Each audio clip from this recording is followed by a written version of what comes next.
ሁላችንም በህይወታችን ውስጥ አንድ የጋራ ጠላት አለን። ይህ ጠላት ሌሊት ከእንቅልፋችን ይቀሰቅሰናል። ብቻችንን ስንሆን አእምሯችንን ይቆጣጠረዋል። ያለፈውን ጊዜ እያመጣ ይገርፈናል። ይህ ጠላት ቁጭት ወይም ጸጸት ይባላል። ያንን ባላደርግ ኖሮ፣ ያንን እድል ባልተው ኖሮ፣ ያችን ቃል ባልናገር ኖሮ የሚሉ ጥያቄዎች ስንት ጊዜ ሰላማችሁን ነስተውታል? ይህ ስሜት ለወጣቱም ለጎልማሳውም እንዲሁም እድሜያቸው ለገፉ አባቶችና እናቶች እኩል የሚሰማ ጥልቅ ህመም ነው። ከስኬታማ የቢዝነስ ሰዎች እስከ ተራ ሰራተኞች ቁጭት የማያንኳኳው በር የለም። በዓለም ላይ ስህተት ያልሰራ የማይቆጭበት ታሪክ የሌለው አንድም ጤነኛ ሰው የለም። ነገር ግን ዛሬ ይህን አሰቃቂ ስሜት ለዘላለም የምታስወግዱበትን ወይም ደግሞ ወደ ታላቅ ኃይል የምትቀይሩበትን የስነ ልቦና ሚስጥር ላካፍላችሁ መጥቻለሁ። እንኳን ወደ ቻናላችን በሰላም መጣችሁ።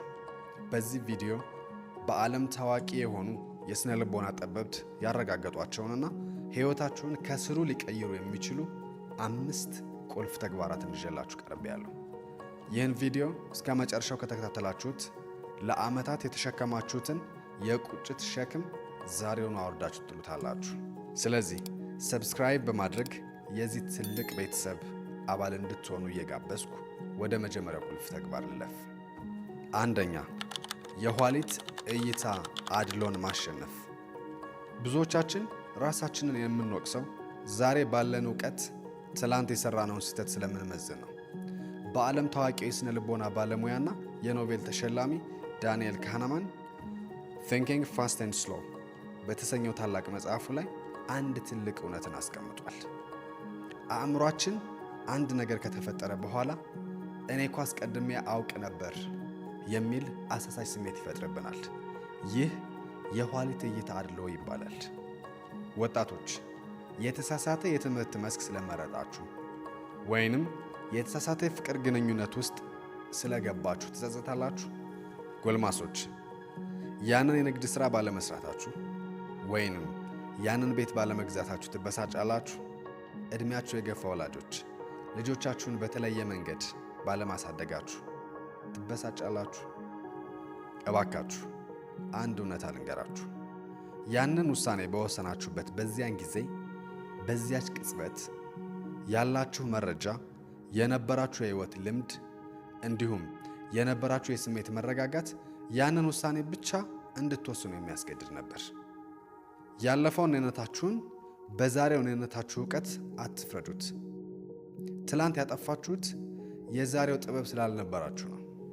ስለዚህ መጀመሪያ ማድረግ ያለባችሁ ትልቁ ተግባር በዚያን ጊዜ በነበረኝ አቅምና እውቀት ማድረግ የምችለውን ከሁሉ የተሻለውን አድርጌያለሁ ብላችሁ ለራሳችሁ መንገር ነው። ይህ ሳይንሳዊ የሆነ የራስን አእምሮ ነፃ የማውጣት ሂደት ነው። ሁለተኛ፣ ጥልቅና ሙሉ ተቀባይነት። ብዙ ሰው ቁጭትን ለመካድ ሲሞክር ስሜቱን ለመካድ ወይም ለመሸሽ ይሞክራል። ወደ መጠጥ፣ ሱስ ወይንም ራስን ወደ ማደንዘዝ ይገባል። ነገር ግን ታዋቂው የስነ ልቦና ምሁር ካርል ጁንግ እንዳለው የምንቃወመው ነገር ሁሉ ይበልጥ እየጠነከረ ይጸናል።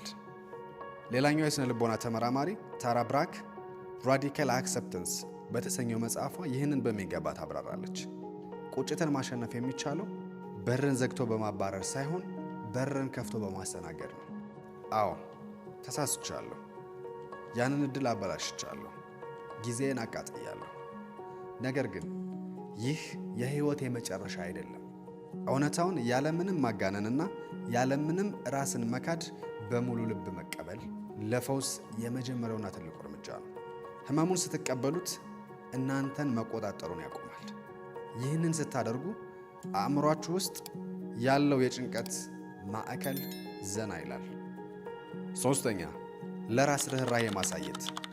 ሁላችንም ጓደኛችን ወይም የምንወደው ሰው ችግር ሲደርስበት በጣም አዛኞች ነው። ጓደኛችሁ ተሳስቶ ቢመጣ አይዞ ያልፋል፣ ከስህተት ትማራለህ ትሉታላችሁ። ግን ራሳችሁ ስትሳሳቱስ? አንተ የማትረባ ሁሌም እንዳበላሸ ነው ብላችሁ ራሳችሁን ትገርፉታላችሁ። ይህ ለምን ይሆናል? ታዋቂዋ የስነ ልቦና ባለሙያ ዶክተር ክሪስቲን ናይፍ በዓለም አቀፍ ደረጃ እውቅና ባገኘው ሰልፍ ኮምፓሽን ጥናቷ ራስን መውቀስና ቁጭት አንዳቸው ሌላኛውን የሚያባብሱ መሆናቸውን አረጋግጣለች። ቁጭትን ለማስወገድ ለራሳችሁ ልክ ለቅርብ ጓደኛችሁ እንደምታወሩት ማውራት አለባችሁ።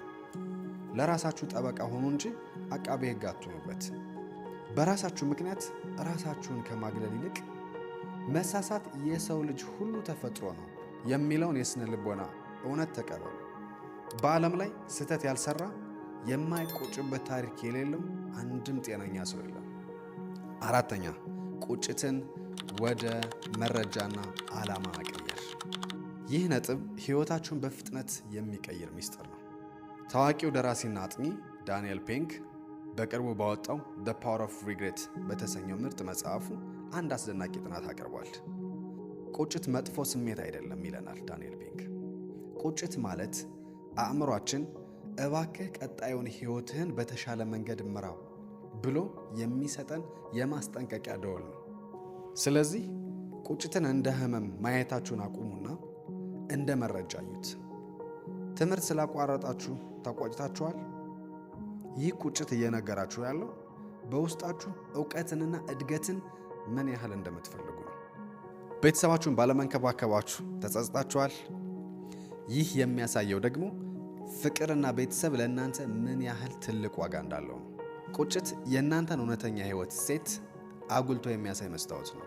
ስለዚህ ያንን ስሜት ወስዳችሁ ከዚህ ስህተት ምን ተማርኩ፣ ነገን እንዴት ላሻሽል ወደሚል ወደፊት ገፊ ሞተር ቀይሩት።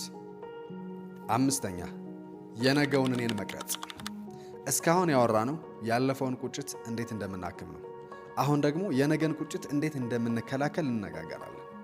በኤግዚስቴንሻል ስነ ልቦና ትልቁ ስም የሆነው ኢርቪን ያሎም ሰዎች በሞት አፋፍ ላይ ሲሆኑ የሚያስቡትን አጥንቷል። በዚያን ጊዜ ሰዎች የሚጸጸቱት ባደረጉት ነገር ሳይሆን በፈሩት እና ባላደረጉት ነገር ነው። ባላሳዩት ፍቅር፣ ባልሞከሩት ስራ፣ ባላወጡት እምቅ አቅም ነው። ስለዚህ ዛሬ አሁን ይህንን ቪዲዮ እያያችሁ አንድ ነገር ራሳችሁን ጠይቁ። ከ10 ዓመት በኋላ ራሳችሁን በምናብ ተመልከቱ። የ10 ዓመታት ታላቅ የሆነው እናንተ ወደ ዛሬ እናንተ መጥቶ ምክር ቢሰጣችሁ ምን ይላችኋል? እባክህ ያንን ፍርሃትህን ተወውና ጀምረው አይላችሁ? እባክሽ ሰውን ማዳመጥሽን አቁሚና የራስሽን ህይወት ኑሪ አይልሽም? የስነ ልቦና ባለሙያዎች ይህንን ሪግሬት ሚኒማይዜሽን ፍሬምወርክ የቁጭት ቅነሳ ማዕቀፍ ይሉታል። ዛሬ የምትወስኑት ውሳኔ የነገውን ቁጭት የሚያባብስ ሳይሆን የነገውን ኩራት የሚያበዛ መሆን አለበት። ወዳጆቼ፣ ያለፈው ጊዜ አልፏል። በምንም ተአምር በምንም አይነት የእንባ ብዛት ትላንትን መመለስ አንችልም። ነገር ግን የትላንቱን ትርጉም ዛሬ መቀየር እንችላለን። ቁጭትን ወደ ጥበብ፣ ስህተትን ወደ መሰላል፣ ጸጸትን ወደ ዓላማ መቀየር የኛ ብቻ ምርጫ ነው። ዛሬውኑ አሁን ራሳችሁን ይቅር በሉ። ለራሳችሁ አዲስ ዕድል ስጡ። ይህ ቪዲዮ በውስጣችሁ ያለውን ትልቅ ሸክም እንዳቀለለላችሁ አምናለሁ። ይህ ትንታኔና ሳይንሳዊ አቀራረብ ከተመቻችሁ ይህ ቻናል በፍጥነት እንዲያድግ እንዲሁም ብዙ ሰዎችን እንዲያዳርስ የእናንተ እርዳታ ወሳኝ ነው። ቪዲዮውን ላይክ አድርጉት። ሐሳባችሁን ወይም ያላችሁን የቁጭት ልምድ ከታች በኮሜንት ላይ ጻፉልኝ።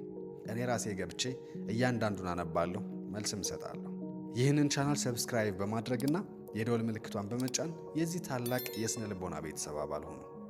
ቪዲዮ ለሚያስፈልገው ወዳጃችሁ ሁሉ ሼር አድርጉለት። በሌላ አእምሮን በሚያድስ ድንቅ ርዕስ እስክንገናኝ አዲሱንና ከቁጭት ነፃ የሆነውን ሕይወታችሁን በደስታ ኑሩት። ሰላም ቆዩልኝ።